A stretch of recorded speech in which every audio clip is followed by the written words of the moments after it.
بسم اللہ الرحمن الرحیم۔ جماعت اشتم کے عزیز طلبہ،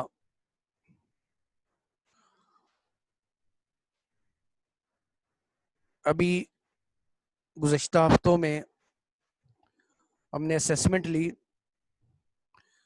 اس میں جو سوال میں نے دیے وہ ترجمے میں سے تھے، جو کہ کافی بچوں کو پتہ نہیں چل سکا۔ بیٹے جب آپ ترجمہ یاد کرتے ہیں تو اس میں دیکھ لیا کریں کہ سوال بن کیا سکتے ہیں۔ تو یہاں پر 11 سوال رکوع نمبر 1 میں سے، سورۃ الانفال کے رکوع نمبر 1 میں سے بن سکتے ہیں۔ اس میں سے پہلا سوال یہ ہے کہ سورۃ الانفال کا تعلق کن صورتوں سے ہے؟ مدنی صورت یا مکی صورت؟ تو سورۃ الانفال کا تعلق مدنی صورتوں سے ہے۔ اس کی وجہ یہ ہے کہ اس کے اندر غزوہ بدر کا ذکر ہے، اور جتنے بھی غزوے ہوئے وہ مدنی زندگی کے اندر ہوئے، مکی زندگی کے اندر سوائے تبلیغ کے اور کوئی عمل نہیں ہوا۔ یہ غزوات کا سلسلہ اسلامی ریاست بنانے کے بعد مدینہ میں اس وقت شروع ہوا۔ مکی صورت کہتے ہیں ہجرت سے پہلے والی جتنی بھی صورتیں ہیں، ہجرت کے بعد والی جتنی صورتیں ہیں وہ ساری مدنی صورتیں کہلاتی ہیں، خواہ کہیں پہ بھی نازل ہوئی ہوں، مکہ میں، مدینہ میں، حبشہ کے اندر آیات ہوئیں یا طائف کے اندر آیات ہوئیں، کہیں پہ بھی آیات کا نزول ہوا، وہ ساری کی ساری ہجرت کے بعد اگر ہیں تو پھر مدنی صورتیں کہلائیں گی، اور اگر ہجرت سے پہلے ہیں تو وہ مکی صورتیں کہلائیں گی۔ سوال نمبر 2، سورۃ الانفال کے اندر رکوع اور آیات کی تعداد کتنی ہے؟ سورۃ الانفال میں 10 رکوع ہیں اور 75 آیات ہیں۔ سورۃ الانفال کا تعلق کس غزوے سے ہے؟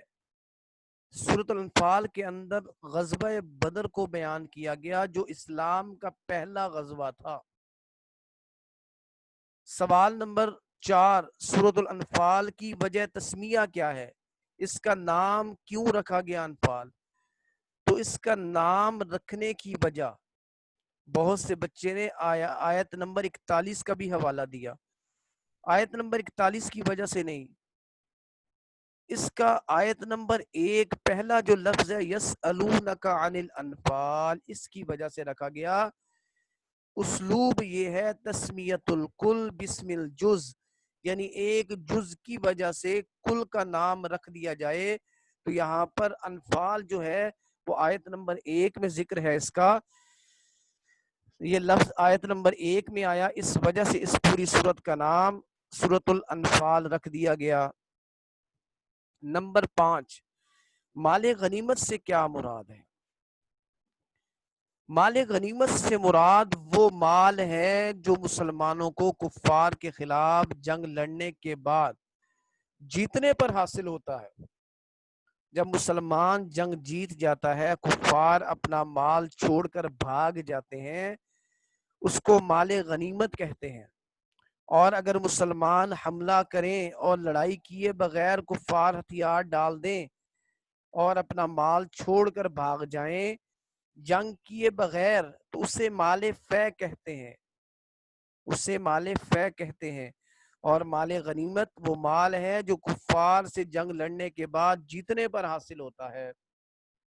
سوال نمبر 6، ابتدا کے اندر انفال کی ابتدا کے اندر ایمان والوں کی کتنی صفات بیان کی گئی؟ تو سورۃ الانفال کی ابتدا کے اندر مومنوں کی 5 صفات کو بیان کیا گیا۔ نمبر 1، اذا ذکر اللہ وجلت قلوبہم، جب اللہ کا ذکر کیا جاتا ہے ان کے دل ڈر جاتے ہیں۔ نمبر 2، وَإِذَا تُلِيَتْ عَلَيْهِمْ آيَاتُهُ زَادَتْهُمْ إِيمَانًا، جب ان پر آیات کی تلاوت کی جاتی ہے ان کا ایمان بڑھ جاتا ہے۔ وَعَلَى رَبِّهِمْ يَتَوَكَّلُونَ، تیسرا وہ اپنے رب پر بھروسہ کرتے ہیں۔ الَّذِينَ يُقِيمُونَ الصَّلَاةَ، چوتھا وہ نماز قائم کرتے ہیں۔ وَمِمَّا رَزَقْنَاهُمْ يُنْفِقُونَ، اور پانچواں یہ ہے کہ ہم نے جو ان کو رزق دیا اسے نیک کاموں میں خرچ کرتے ہیں۔ نمبر 7 سوال نمبر کأنما یساقون الی الموت، یہ کن کی صفت ہے؟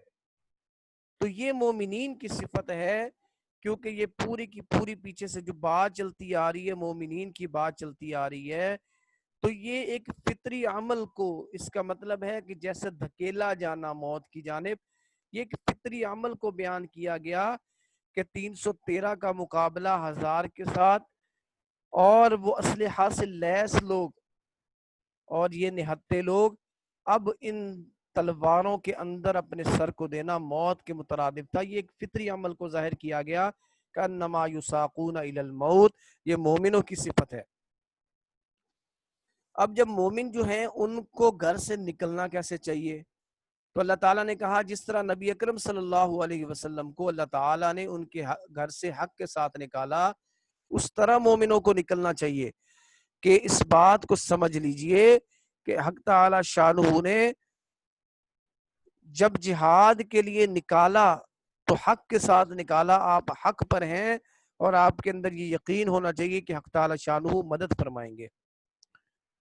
سوال نمبر 9، دو گروہوں سے کیا مراد ہے؟ دو گروہوں سے مراد ایک گروہ ابو جہل کا، اور دو گروہوں سے مراد ایک گروہ ابو جہل کا جو کہ مسلمانوں پر حملہ کرنے کے لیے آ رہا تھا، اور ایک گروہ ابو سفیان کا جو ایک تجارتی قافلہ تھا جو شام کی جانب مکہ سے براستہ مدینہ جا رہا تھا۔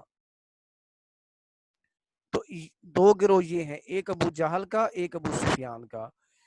سوال نمبر 10، اللہ تعالیٰ نے مومنین کی مدد کیسے کی؟ اللہ تعالیٰ نے مومنین کی مدد 1000 لگاتار آنے والے فرشتوں سے کی۔ اور سوال نمبر 11، اللہ تعالیٰ نے اس مدد کو مومنوں کے لیے کیا بنایا؟ اللہ تعالیٰ نے مومنوں کے لیے اس مدد کو محض بشارت بنایا، خوشخبری بنایا۔ تو سوال نمبر 11، مومنین کی مدد جو ہوئی وہ مومنوں کے لیے خوشخبری تھی، بشارت تھی، تو اللہ تعالیٰ نے ان کے حوصلے کو بلند کیا اس کے ذریعے۔ تو رکوع نمبر 1 کے 11 سوال بنتے ہیں جو ہم نے آج مکمل کیے۔ انشاءاللہ اگلے لیکچر میں رکوع نمبر 2 کے جو سوالات ہیں انشاءاللہ اس کو جو ہے مکمل کریں گے۔ السلام علیکم ورحمۃ اللہ وبرکاتہ۔